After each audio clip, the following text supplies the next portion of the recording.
so here's the big project. It's been a little bit of a challenge for something so easy. But anyway, changing out the airbag cover. Ordered this one from Overtake Auto. I tried something a little different. Some of you may like it, some of you may not. I went actually the lighter shale for the interior of my car. And this one, will more closely match the seats and the lighter shale trim, whereas obviously the darker shale, Overtake Auto actually had a lot of difficulty matching the color to this one. So instead of adding a third color, I basically went and tried something different. Again, I have an 03 Anniversary Red coupe, and I actually even considered going Anniversary Red or close to that burgundy color with this, but I decided not to. I decided to keep it at least one of the two shades of shale. I had actually selected a slightly darker shade of this, which I think would have matched better. The customer service agent over at Overtake Auto insisted we go a little lighter on this one. And now when I match it up with the seats, it's actually a little too light, this one here. But I'm hoping over time it'll darken up a little bit and kind of just match the rest, or it'll contrast with the steering wheel itself, which is this darker shale, and it'll kind of, play a little trick on the eye and make this look a little one shade darker to match the seats and everything. But either way, nice big logo. I don't have to worry about stickers like I would on this one. And of course, no more sticky. That's what caused me to get this. If you see this, it's already showing signs of the black that's underneath it. That paint is fading. The stickiness is absolutely there, but not on the steering wheel itself. So that's why I just went the cover route. Alright, so I started taking this apart. I watched another video and another gentleman was, I don't know if he was joking or serious, but I thought the threat was over when you take this airbag out of the car. Obviously, please do not forget to disengage that negative battery terminal, so disconnect the battery. And some people say 5 to 10 minutes. I've heard people 15, 20. I went the full hour. I gave it a full hour to completely uncharge the airbag. I don't want any charge. I don't want any accidents or anything, explosions. But I was watching another video of a gentleman. He goes, if you hear a loud bang, somebody call 911. I don't know if he was serious or joking, but anyway. 10mm bolts, 4 of them right here. This one is going to have a little plastic tab on top of it, just like that, just to keep it in place, I guess. But yeah, I took that out as well, and it is not broken, it's just not attached. It kind of just fits in there snug. And then that removes this brace. It's like a little aluminum brace. It holds everything in place. And obviously this little hook that you have here, it's just to keep these wires in there. You just hook them in there and whatever. But yeah, that's it. This is going to be interesting. I've never dealt with something like this before. I literally just twisted it counterclockwise and it just boop, and it popped out. So it's like a spring loaded kind of a connector. So putting it back in, I'm assuming it's the opposite. You just put it back in, put the plastic over the spring or behind the spring or whatnot, and then do it clockwise, and it'll lock in place. But yeah, I've never dealt with a connector like this before, so. But I will tug on it, because when I tugged on it, you can feel resistance. So when you put it back in and you do it clockwise, there should be a resistance again. It shouldn't just come right out like this. So, but we'll deal with it. And this is of course the ground, which goes under a 9/32 bolt, socket, in order to take that out. I don't know if another one would fit, but there you go. Alright, so you basically pry these, I guess they're plastic, these plastic tabs back. There's 4 of them on each side. I did like these 3, kind of using my 2 hands, and kind of gonna finagle this one back. Here we go. And there, it's loose. Okay, now here's so that's the airbag, right? So I don't want to mess with that. I want to leave everything in place how it is. Alright, but yeah, I don't want to mess with it too much. But here's my concern. It looks like Overtake Auto sent me a cover without a red cable, just like this one. There is no red cable on this new cut. On the video where I saw that the gentleman received his, there was a red cable, and if you see there is like a red cable, you know, little opening for a wire. I mean, interesting. I'm thinking this might be incomplete. Alright, so I contacted Overtake Auto. They were actually gracious enough to give me a full refund.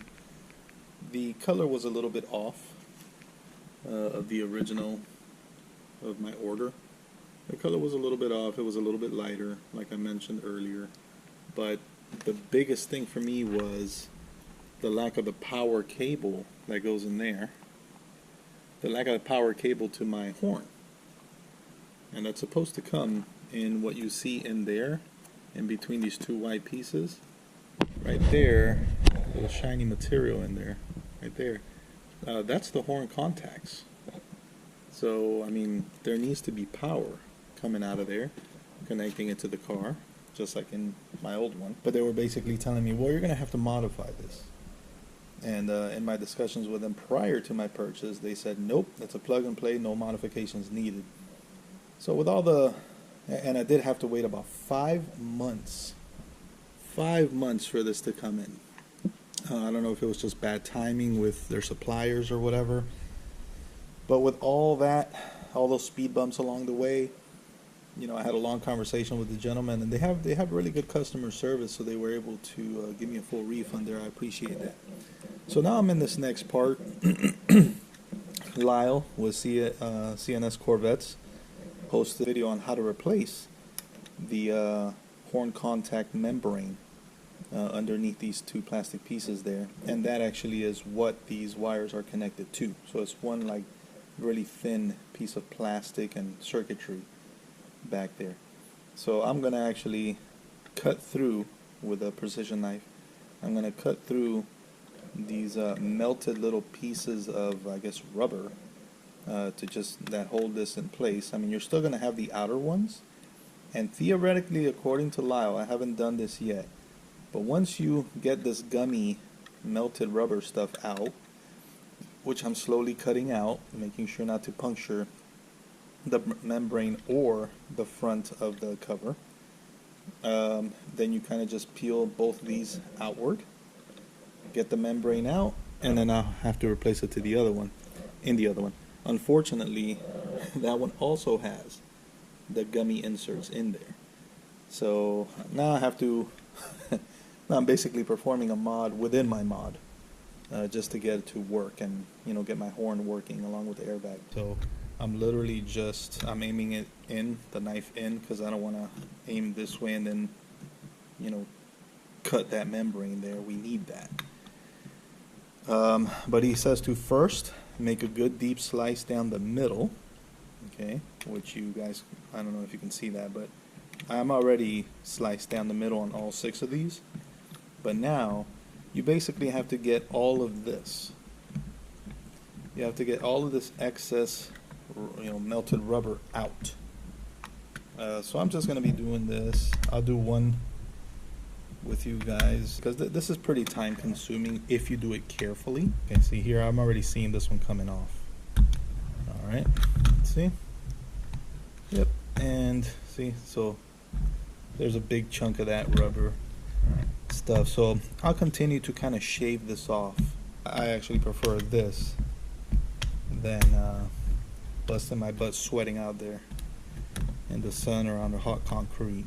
Alright, so basically this is how you want it to look. Like just a little bit of that rubber stuff peeking through each of these 2 holes on each side. And then once you get that, I mean, it just peels right off. The way Lau does it on his video is you get your socket. You can use the same 10mm socket and kind of just push it down, and then that gets that little rubber to come back up and pop through those little holes to kind of secure it in place. I got it here. Alright, and then you can see that it kind of just pops right out. See that? Oops. Kind of just pops right out. And that's it. and this is, you know, the big deal. So now I am getting my wife to help me with this one. So I'm just taking that out, taking this membrane out, and putting the other one in. You know, there's only one way to put it in, one way that it'll fit. And I mean, that looks pretty legit. I don't think there's much to it. There's no glue or clips to clip onto. Okay, go ahead and start putting the airbag in it, and yeah, we'll bolt it all up. Alright, I just prefer to get both hands to do this, and you know, even ripped one of my gloves and everything. These bolt holes that go behind the steering wheel, those are closer to the top than they are the bottom, so you don't have to worry. You don't have to worry about like putting it upside down and, you know, it being put on wrong, because this is just simply the way it goes. See these notches right here? See, so if you put this upside down, this will be up here. So you don't really have to worry about that. So this is pretty straightforward there. And then now I'm going to put the 10mm nuts back on there, including this side with that little plastic clip. Alright, I got everything bolted up. All 4 bolts along with a little plastic little retainer there. Obviously that's where the airbag connects to. And by the way, please don't forget to move these wires into this. There's a little notch in there. Don't forget to move the wires this way and into that notch in order for everything to fit nice and snug the way it's supposed to. Alright, so back in the car, the wheel is actually turned all the way to the right. Okay, so it's to the right. So on the right side, bottom of the right side, that's where you connect the one little bolt. I believe it's like an 8mm. This one little bolt that will keep the negative wire that comes out of there. That'll keep that in its place, kind of securing it there. I'm not a fan of sitting in front of an airbag, but again, it should be completely discharged. So I think I am going to go there actually. When taking out the 2 bolts from behind the steering wheel, even these move, where the bolts go. Even those bolts that secure the whole airbag horn assembly in place, that you kind of come from behind here, make sure that you have something that can actually secure your socket or whatnot, because if it comes loose, it will fall in here, and the last thing you want is to continue to unscrew these and screw these on and off, take this off just to fish them out. It did happen to one of mine. Thankfully I had another one, the T27 torque. I'm going to start with this here, which is supposed to go straight into here, and with a turn of this clockwise, it's like you push the spring down and turn clockwise, and I already feel some resistance. So I believe I have already put it in. So yeah, and I mean, it's as easy as that. I don't feel it coming out. It tilts one way, but you know, it's spring loaded. Here's that little 8mm bolt. Alright. I'm just gonna, so yeah, you're gonna be here. With interior parts, I don't really like to use my battery little ratchet or wrench or whatever you want to call it, your power wrench. I don't like to use that on interior parts, but I am assuming that all of these connections are fine. Alright, so, and now this bolt did have a pretty good amount of torque to it. Like I had to like break it open. So I am going to put it pretty darn snug when I get there. It's getting there. And now, the scariest part. If it shoots out, I'll hurt my hand and it'll bounce off the roof, I guess. Alright. There. And that's it. I mean, it's as easy as that. It's on there. Again, I like it, and yes, I do see that little mark, but I'm going to come out with some leather cleaner. They said that yes, you can clean it with leather cleaner. Not too much water, of course. These are the kind of a very unique bolts, but these are the bolts that go in the back there. So they're pretty girthy. By the way, when I unscrew them, right, you turn the wheel and I, screw them in, whatever. These don't just come right out. Like I actually have to fish it out with one of these magnetic screwdrivers. So, be prepared for that. Lining it up is quite the pain in the ass. As you can see, this has a lot of play. It has a lot of play in there. Where it goes has a lot of play. I mean, it's a pain in the ass. See, I felt it go in. That's what she said again. So I would recommend hand tightening it first and then connecting the wrench to it, just to give yourself a little bit more play room there. That feels pretty on point right there. All right, so now I'm gonna actually do the other one from the bottom. I still have some tightening to do. Yep, there he goes. So this little method, I did not see anybody else do this, but it just made sense to me. That little method to kind of get everything in place. I'm actually not going to tighten them all that much because there is some plastic involved. And it's the airbag, so I feel like going at it, kind of gently. You know what? I'm going to call it a day. I'm going to call it a day. It actually looks okay. It feels okay. The level of it is okay. It is not coming out. I don't think I need to worry about those bolts coming out. I put them both on pretty snug. So it should be good. And that's it. I mean, thankfully this gives me a chance to step out of the car when I reconnect the battery. But that is the only nerve-wracking part. I'm going to leave my doors open to not create any pressure inside in case this pops.